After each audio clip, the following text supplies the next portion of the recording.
नमस्कार साथियों, आप सबका पुनः स्वागत है श्रद्धा एस्ट्रो ज्योतिष में। आज हम लोग कवर करने वाले हैं मेष लगन की कुंडली में यदि शुक्र द्वितीय भाव में बैठे तो क्या फल है। हम ये भी कह सकते हैं मेष लगन की कुंडली में वृषभ राशि का शुक्र किस प्रकार का फल देता है। इससे पहले हम लोग सूर्य से लेकर बृहस्पति तक उनके अलग अलग प्रभाव को भृगु सरल पद्धति अनुसार जान चुके हैं, चैनल पे अपलोड कर चुके हैं।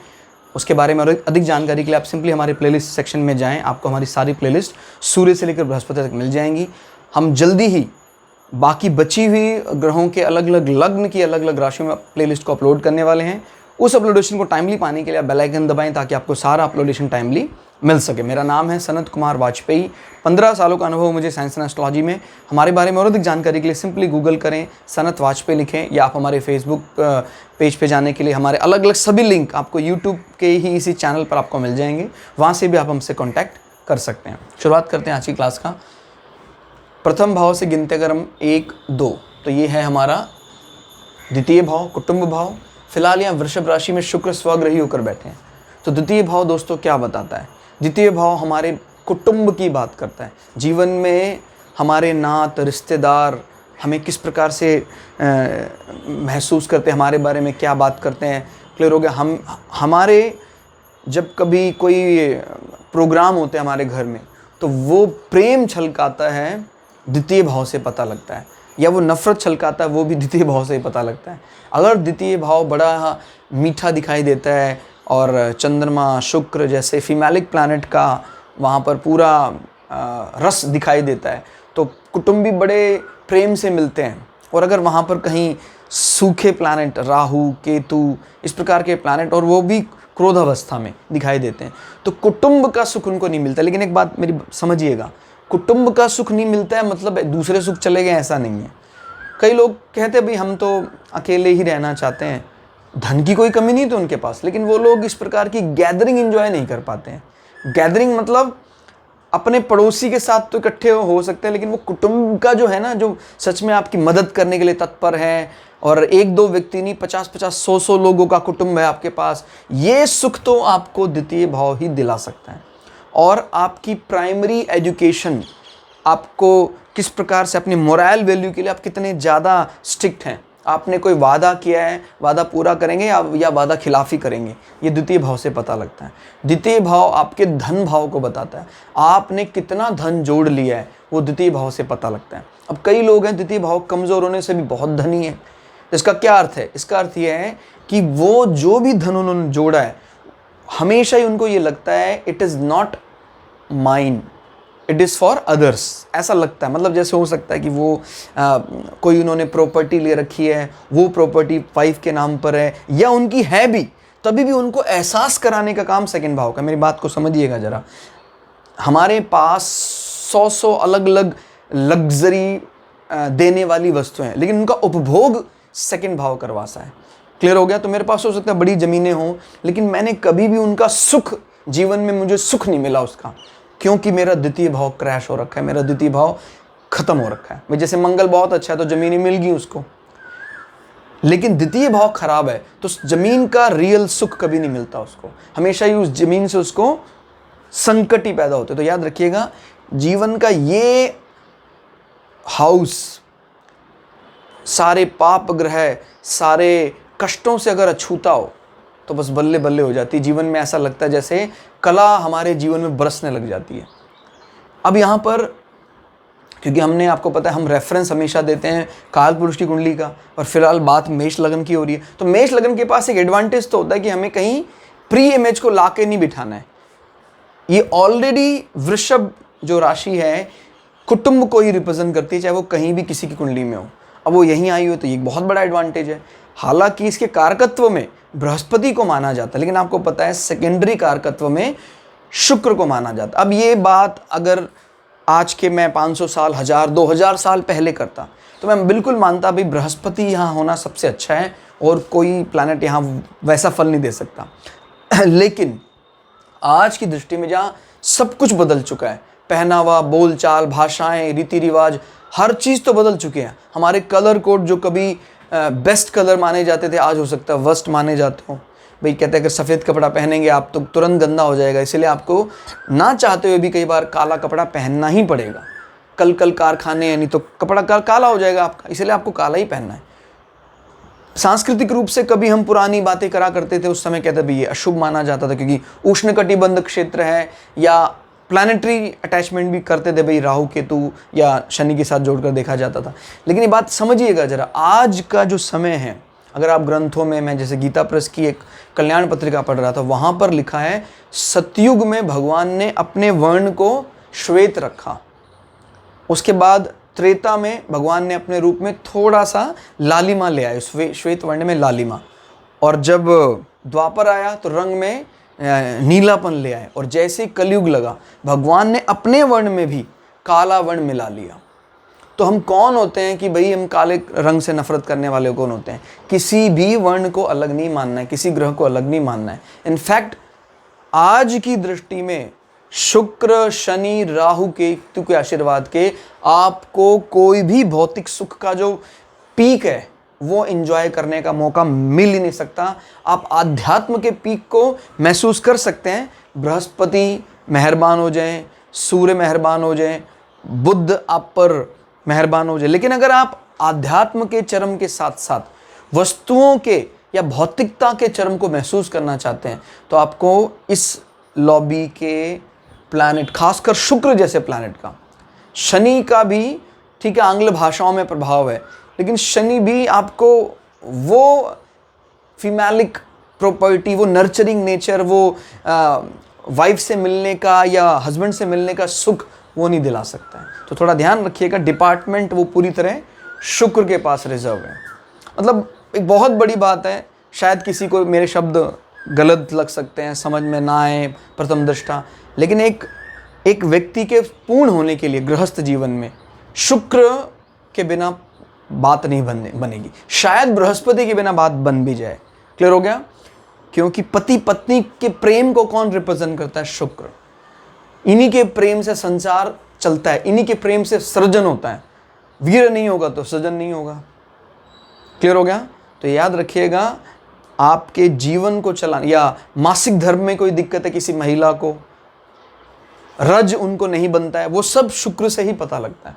फिलहाल यहाँ स्वग्रही होके बैठे हैं, यानी फुल पार्टी इंजॉय। इनके कुटुंब बड़े अच्छे विचारों मिलके, ना सिर्फ बौद्धिक स्तर बड़ा अच्छा होता है, क्योंकि बुद्ध आपको पता है भूलना नहीं, गुरु भी हैं, ठीक है, वो अलग बात है, दैत्य गुरु कहा जाता है। लेकिन मैंने बोला ना, जो समय चल रहा है उसके अनुसार ही चीज़ों को प्रणाम करना चाहिए कि भाई आज कल का समय, कल कल कारखाने चल रहे हैं और राक्षसी विद्या कहा जाता है, तो ये विद्याओं के तो गुरु हैं वो।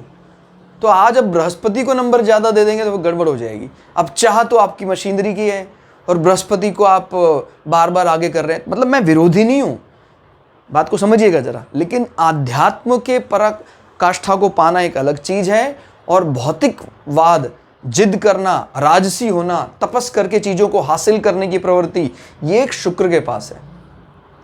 तो ये बात जब तक नहीं समझेंगे तब तक आपकी दिशा गड़बड़ रहेगी। तो दोनों प्लैनेट की इंपॉर्टेंस है, लेकिन अलग अलग है। क्लियर? तो शुक्र, क्योंकि धन का अर्थ हमेशा ही जो हमारे बैंक बैलेंस में डिपॉजिट्स हैं, हमारे पास पैसे हैं, नोट छपाई, वो धन हम हमेशा नहीं होता, क्योंकि आपको पता है वो आध्यात्म का भी धन ही माना जाता है। जैसे लक्ष्मी के कितने रूप हैं, तो याद रखिएगा ये भी एक प्रकार का धन ही है। तो शुक्र अलग धन देते हैं, बृहस्पति का धन अलग। उनका मुख्य रूप से धन में यश, आध्यात्म, इस प्रकार की चीज़ें, इनके भौतिकवाद, ये चीज़ें ज़्यादा दिखाई देती हैं। हालांकि इसमें थोड़ा सा टच रहता है स्वार्थ का, लेकिन आपको पता है बिना स्वार्थ के संसार चल ही नहीं सकता है। तो ये दूसरा भाव में शुक्र, दिल, मैंने बोला ना, यहाँ तो पूरी तरह रोमांटिक हो जाते हैं शुक्र, यहाँ तो फिर भी डिप्लोमेट होना पड़ता है। अब आप सोच रहे हो सर काल पुरुष की कुंडली में तो 7वां नंबर है, यहाँ रोमांटिक ज़्यादा होना चाहिए था।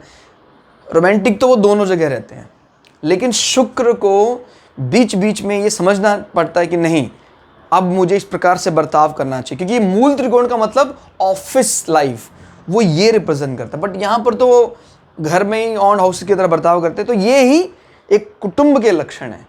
यहाँ पर आपको डिप्लोमेट नहीं होना चाहिए बिल्कुल भी। क्लियर हो गया? ठीक है, कई जगह डिप्लोमेसी या आपके सही समय पर क्या बोलना है वो काम करता है, लेकिन यहाँ पर जब शुक्र स्वग्रही है तो आपकी सारी बातें लोगों को प्रसन्नता देने वाली होती हैं।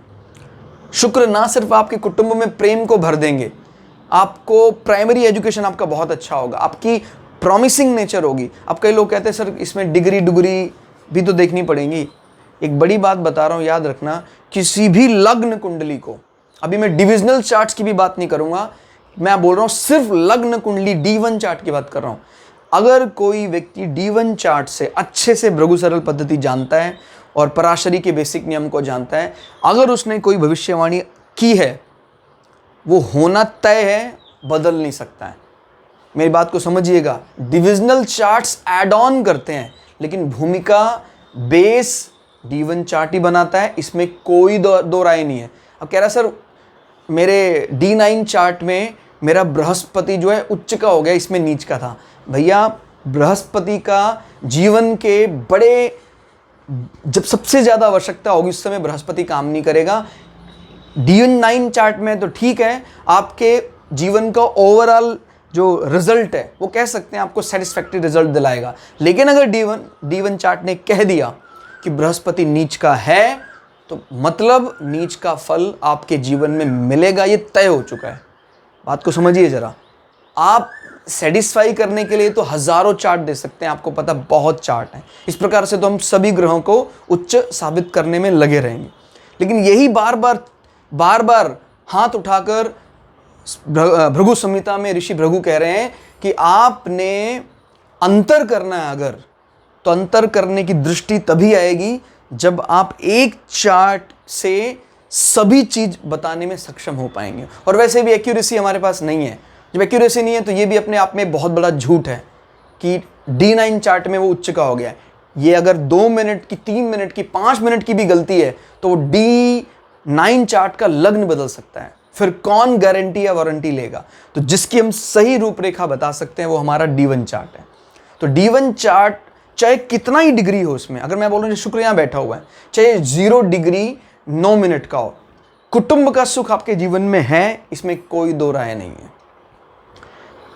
कम डिग्री का होता है तो व्यक्ति को थोड़ा सा मैच्योर होने में समय ज़्यादा लगता है। जैसे हम लोग गए कुटुंब, किस प्रकार मैं एक उदाहरण देके बताता हूँ। अगर शुक्र मैच्योर है तो जैसे घर का फंक्शन है, शुरुआत से बड़ा तेज चल रहा है, अब शुक्र बहुत कम डिग्री का है, 0 पॉइंट कुछ, तो घर का फंक्शन शुरू होने का समय हो गया, कुछ कोई है ही नहीं, तो एक बार ये थोड़ा सा मन में खटास लाता है। और उसके आधे पौने घंटे के बाद वही भरा पूरा परिवार दिखाई देने लग गया। हर काम में ऐसा होता है। लेकिन कितनी बड़ी बात है कि होता तो है ना, कि फाइनली आपको उसका सुख दिला देता है। तो कोई भी प्लैनेट अगर बैठ गया है रिजल्ट मिलेगा। कहता सर वक्री हो, मैं बोल रहा हूं कोई भी प्लैनेट बैठ गया, अगर जैसे कहते हैं भाई यहां पर अगर मंगल बैठ जाए तो बहुत अच्छा फल देता है। कहता जी मेरी कुंडली में मंगल वक्री का बैठा है, तो कोई बात नहीं है। इनफैक्ट वक्री ग्रह को हम कहते हैं लोनली एंड बोल्ड, अकेला और ज्यादा बोल्ड है। क्लियर होगा? तो याद रखिएगा, कोई भी ग्रह जब वक्री हो जाते हैं तो बड़े पावरफुल होते हैं, और जो बोल्ड होते हैं आपको पता है ज्यादा दबते नहीं किसी के सामने, तो it will take much time to proceed. लेकिन रिजल्ट आपको ऐसा लगता है भाई मेरे दम पर आए हैं, तो व्यक्ति ज्यादा बोल्ड होता है, ज्यादा आप इसको स्वाभिमानी कह सकते हैं। क्लियर होगा? तो याद रखिएगा समय थोड़ा ज़्यादा लगता है, ये है बस। बट आपका इंटरनल सेटिस्फैक्शन होता है कि भाई इसके लिए ऐसे व्यक्तियों, वक्री ग्रह अगर कुंडली में 2-3 होते हैं, ज़्यादा होते हैं, तो ऐसे व्यक्तियों के मित्र थोड़े कम होते हैं। क्लियर हो गया? मैं ये नहीं कह रहा लड़ने वाला होता है व्यक्ति, मित्र थोड़े कम होते हैं क्योंकि ट्रेंड से हटकर हो रहा है ना भाई। कोई ग्रह मार्गी है, लगभग सभी ग्रह मार्गी है जो होता है। अभी आपको पता लगा आपकी कुंडली में सारे ग्रह वक्री हो गए, तो जो हमारा मूल प्रवृत्ति है आप उससे एकदम अलग ढंग से फल लाने का प्रयास कर रहे हैं, तो it will take much time. लेकिन आपके इस नए बदलाव का दुनिया सम्मान करती है। क्लियर होगा? तो इसलिए वक्री ग्रह से घबराना नहीं है। कुछ एक चीजें हैं वो हम आगे आपको बता दें कि कब वक्री थोड़ा हमें परेशानी देने वाला हो। भाई जैसे कोई उच्च का अच्छे सौम्य ग्रह है, बृहस्पति उच्च का होकर बैठा हुआ था और वो वक्री हो गया, तो वहां पर कई दफा हमें ऐसा लगता है कि नीच का फल दिखाई देने लग जाता है। शनि जैसे ग्रह अगर कहीं वक्री होकर बैठते हैं, क्योंकि शनि का स्वभाव है मंदा, धीमा फल देने का, लेकिन अगर शनि जैसे ग्रह वक्री होकर अच्छी जगह बैठ जाते हैं तो वो चीज़ों की गति को बढ़ा देते हैं, बल को बढ़ा देते हैं। क्लियर? तो ये अंतर हम लोग धीरे धीरे सीख ही जाएंगे। तो शुक्र यहां बैठकर ना सिर्फ इस हाउस को कवर कर रहे हैं, आपके मैरिड लाइफ को सिक्योर कर रहे हैं, डायरेक्टली प्रोपोर्शनल टू योर कुटुंब। आपके विवाह के लिए आपके नात रिश्तेदार, आपके परिवार वाले ही रेस्पॉन्सिबल थे। क्लियर हो गया। और यहाँ से गिनते हैं 7 8। क्लियर हो गया। ये अपने से 8 बैठा है। क्लियर हो गया। तो इससे 8 होने का मतलब होता है गुप्त धन, छुपा हुआ धन। इस प्रकार के कहीं ना कहीं धन आपके कुटुंब में मिलते हैं, specially due to your wife, your spouse. Clear हो गया। या आपका हस्बैंड, उससे आपके एसेट्स में बढ़ोतरी होती रहती है, दिन दोगुनी रात चौगुनी। क्लियर हो गया। तो ये आपके एसेट्स को बढ़ाने वाले होंगे आपके पार्टनर। दोनों का मालिक एक है, शुक्र स्वागरी होकर बैठे हुए। शुक्र की दृष्टियों की बात कर लेते हैं। शुक्र यहाँ से सप्तम दृष्टि, पूर्ण दृष्टि लगाए हुए हैं आपके। तो ये क्या है? छुपा हुआ, मंगल की छुपी हुई राशि। क्लियर। और जल तत्व प्रधान राशि है, तो कुछ कुछ फेवर तो मिलता है।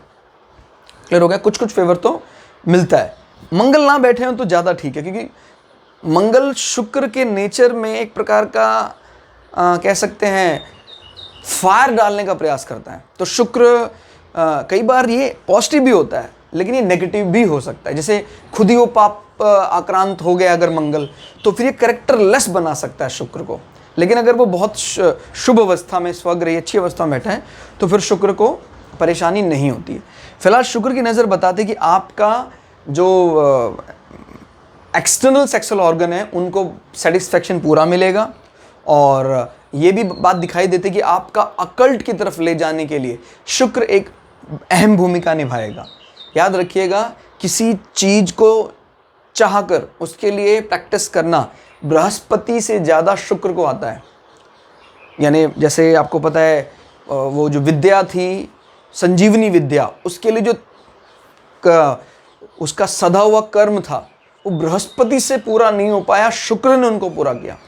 क्योंकि वो इस प्रकार की डिज़ायर आपके अकल्ट से संबंधित, उसकी तरफ आप जरूर जाएंगे। इनफैक्ट अकल्ट में एक अच्छी साधना की बात यहाँ से दिखाई देती है।